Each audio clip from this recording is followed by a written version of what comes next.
ya ke pasar, kerja ya kerja, jalani aja aturannya Allah, gak usah mikir, nanti sistemnya Allah yang akan kerja, selesai masalah. Nah kita kan gak. Ilmu urip ya, karya Pak Novel, syarat hidup nomor 1, ojo mikir. Selesai. Syarat hidup nomor 1, ojo mikir. Nanya, pernah puyeng ngadepi kehidupan? Pernah atau berapa kali atau bahkan sering gitu kan ya? Puyeng itu gara-gara apa? Mikir. Nah, berarti kan mikir salah tuh. Karena mikir jadi puyeng. Betul. Coba jenengan makannya kan makanan yang sehat toh, bersih ya. Daging, macam-macam makan. Jadi penyakit enggak jadi penyakit kebanyakan? Jadi penyakit. Orang gila makannya makanan kotor, sakit atau sehat? Sehat. Kenapa? Orang gila nggak mikir. Betul kan? Tapi kalau kita mikir, tanya sama polisi, kasus kecelakaan di jalanan itu akibat orang gila atau orang yang mikir? Mikir. Kalau Anda ngebut, Anda tidak mikir mesti selamat, tapi ngebut mikir, ragu-ragu nabrak. Ragu-ragu nabrak. Makanya orang gila nyebrang itu hampir nggak pernah ketabrak. Orang waras nyebrang banyak yang ketabrak. Kenapa? Orang gila nyebrang nggak pakai mikir, mau nyebrang saja. Gila. Hasilnya subhanallah, yang lain ngerem, yang lain menghindar, dia selamat. Karena dia nggak mikir. Nah, kenapa orang gila taat aturan Allah? Hidup jangan mikir. Kenapa jangan mikir? Karena sudah dipikirkan oleh Allah yang maha memikirkan. Ngapain ikut campur mikir? Jelas? Jadi apa? Ojo mikir. Lah penjabaran ojo mikir. Penjabarannya. 1, saya mau nanya, saya kesini datang sendiri atau diundang saya? Diundang, betul. Begitu datang ditaruh di mana? Di sini atau dimasukkan kamar? Masukkan kamar, so istirahat, betul kan ya? Disuguhin. Kenapa disuguhin? Karena saya diundang. Bapak Ibu diundang, ini di depan diundang, dikasih suguhan, betul atau betul? Disiapkan kursi untuk duduk, betul? Sekarang saya mau nanya, yang ngundang jenengan ke muka bumi siapa? Yang nempatkan Anda, nempatkan saya di bumi ini siapa? Siapa yang nempatkan? Nah kalau kita di sini aja dimuliakan sama yang ngundang, betul kan? Lah yang ngundang kita siapa? Nanya, yang ngundang kita siapa di muka bumi? Yang meniupkan ruh itu di muka bumi ini jadi manusia siapa? Yang datangkan kita ke muka bumi siapa? Lah kira-kira Allah jamin enggak kehidupan kita di muka bumi? Lah kenapa Anda masih mikir dan ragu? Kurang ajar kan? Wa ma min dabbatin fil ardi illa 'alallahi rizquha. Beb, nyatanya banyak yang susah gara-gara dia menyalahi aturan mikir. Enggak boleh mikir, jalan aja hidup ini, jangan dipikir. Contoh ya. Contoh sederhana. Allah udah nyiapkan semuanya. Ya, kita nggak usah mikir. Kalau kita mikir jadinya nggak bagus. Begini loh ya. Misal saya datang gini. Nah, Beb, ini ada tempat istirahatnya enggak, Beb? Tempatnya royet enggak? Zen enggak tempatnya? Kira-kira gawa ada enggak? Kopi ada enggak? Teh ada enggak, Beb? Kira-kira gimana? Saya nanti kalau pengen teh bisa dapat enggak? Saya ngomong gitu terus. Habibnya nyaman enggak?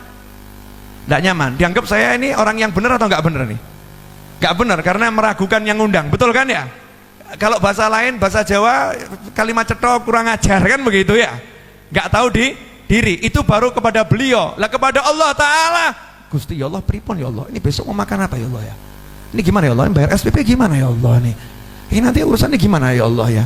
Kan aku udah bilang, wa ma min dabbatin fil ardi illa 'alallahi rizquha. Udah aku jamin dan aku umumkan. Ngapain kamu meragukan aku? Masih ragu, ya silahkan mumet. Akhirnya Allah marah. Wis gak usah kayak kopi, gak usah kayak teh. Mikir dewe. Paham enggak? Jangan mikir. Yang kedua, masalah itu tidak ada. Jadi kalau orang hidup mengeluhkan masalah terus, berarti orang itu mati, nggak hidup. Masalah itu tidak pernah ada, tidak ada masalah. Bib, nyatanya ada masalah, nggak ada. Contoh, ada orang punya utang, masalah nggak? Masalah kalau nggak bisa bayar. Betul kan? Kalau bisa bayar jadi masalah? Enggak. Ada orang jatuh, masalah enggak? Masalah. Tapi kalau bisa bangun, enggak jadi masalah. Setiap masalah kalau ada solusi namanya bukan masalah. Betul kan? Nah hebatnya Allah tuh, Allah kasih masalah enggak pernah enggak ada solusi. Masalah selalu udah ada solusi di dalamnya. Fa inna ma'al usri yusron, inna ma'al usri yusra. Setiap masalah itu ada solusi, dan hebatnya bukan cuma itu, masalah plus solusi plus rezeki. Jadi kalau datang masalah itu selalu ada rezeki di dalamnya. Bingung? Loh, saya nggak asal ngomong ini. Jadi mulai nanti kalau kepleset bilang alhamdulillah rezeki mau datang. Ya. Dalilnya mana? Wa may yattaqillaha yaj'al lahu makhraja wa yarzuqhu min haitsu la yahtasib. Masalah. Wa may yattaqillaha yaj'al lahu makhraja, Allah beri solusi untuk masalahnya. Wa yarzuqhu, dan Allah memberinya rezeki dari arah yang enggak pernah bisa dia pikir. Allah aja udah ngasih tahu rezekimu tuh enggak bisa kamu pikir, kok kita gaya mikir? Kan nyalahi aturan Allah. Paham ya? Jadi ada masalah, ada solusi, ada rezeki. Satu paket. Syaratnya cuma satu. Awal tadi jangan mikir, tapi ngapain? Zikir. Wa ma khalaqtul jinna wal insa illa liya'budun. Enggak usah mikir. Salat. Baca Al-Qur'an. Cari ilmu. Senangkan orang tua. Senangkan anak. Senangkan pasangan hidup. Silaturahim. Waktu ke pasar, kerja. Jalani aja aturannya Allah. Gak usah mikir, nanti sistemnya Allah yang akan kerja. Selesai masalah. Nah kita kan enggak. Takwanya hilang. Mikir masalah, mumet. Silahkan puyeng, silahkan pusing. Saya mau nanya, ini ilmu yang terakhir ini murah atau mahal? Murah, enggak bayar gratis kok ya. Enggak bayar gratis. Ya, jadi enggak usah dipikir, dan masalah itu tidak ada masalah. Makanya orang-orang soleh enggak pernah merasa bermasalah. Apapun masalahnya nyantai aja dia. Kenapa? Oh, yang ngasih masalah Allah kok, kita yang menyelesaikan, kan bodoh. Yang ngasih masalah siapa? Allah. Masa kita yang mau menyelesaikan? Bisa menyelesaikan masalah yang ngasih Allah. Baru masalah yang ngasih orang yang agak kuat aja kita bingung, gitu kan ya? Nah kalau masalah yang ngasih Allah bisa kita menyelesaikan? Gak bisa, ya biar Allah yang menyelesaikan. Biar Allah yang menyelesaikan. Sepele, simple, sederhana. Yang terakhir, sudah satu jangan mikir, yang kedua masalah itu tidak ada. Nah ini yang terakhir, bagian yang paling menyenangkan dan bagian yang paling enak. Sebetulnya keburukan itu nggak ada. Kok lihat saya gak enak semua, kenapa nih? Buruk, nggak enak itu nggak ada. Karena Allah nggak akan memberikan kita keburukan dan ketidakenakan, meskipun zahirnya buruk gitu. Zahirnya nggak enak. Maka dikatakan al khair wasyarr bimasyiatillah. Baik dan buruk itu kehendaknya Allah. Sedangkan Allah tidak berkehendak untuk memburu-burukan hambanya. Semua baik, hambanya saja yang bermasalah. Saya kasih contoh boleh? Bu, punya suami ganteng nikmat atau enggak nikmat? Nanya, punya suami ganteng nikmat atau enggak nikmat? Jawabnya lama kan? Kenapa? Dalam benak seorang istri nggak ada suami ganteng kalau masih lihat kegantengan orang lain. Betul kan?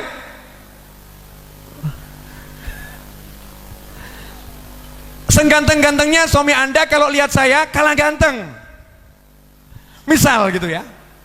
Ada orang gitu, seganteng-gantengnya suami Anda lihat saya kalah ganteng, karena orang yang ngomong itu gantengnya luar biasa. Lah kalau hidupnya cuma lihat orang ganteng, suaminya jadi jelek. Suaminya jadi jelek. Akhirnya dia pulang ke rumah ketemu orang jelek. Akhirnya pulang ke rumah merasa punya suami yang jelek. Akhirnya pulang ke rumah merasa dirinya rugi menikah dengan suami yang seperti ya Bu ya. Padahal punya suami jelek itu syukurnya double. Kenapa? Perempuan lain gak ada yang mau. Karena suaminya jelek. Sama suami punya istri kok jelek. Punya istri jelek.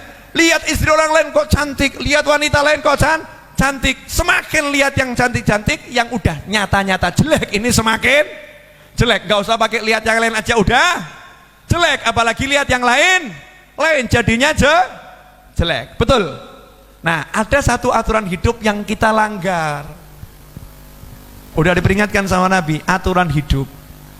Urusan dunia ini ya, ganteng, sugih, melarat, sehat, sakit, urusannya begitu-begitu.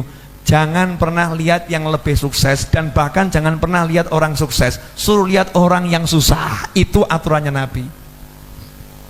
Lihat aja yang lebih susah, udah itu aturan Nabi. Kalau kita langgar aturan ketiga ini, habis semua hidup kita. Contoh, ada orang kakinya patah. Itu nikmat atau enggak nikmat?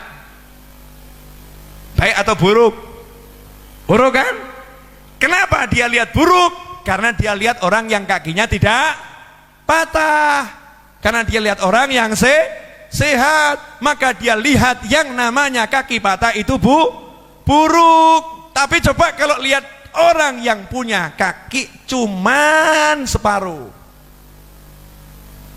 kakinya dia patah, terus dia lihat masuk kampung kakinya orang itu hilang semua, separuh tok ini.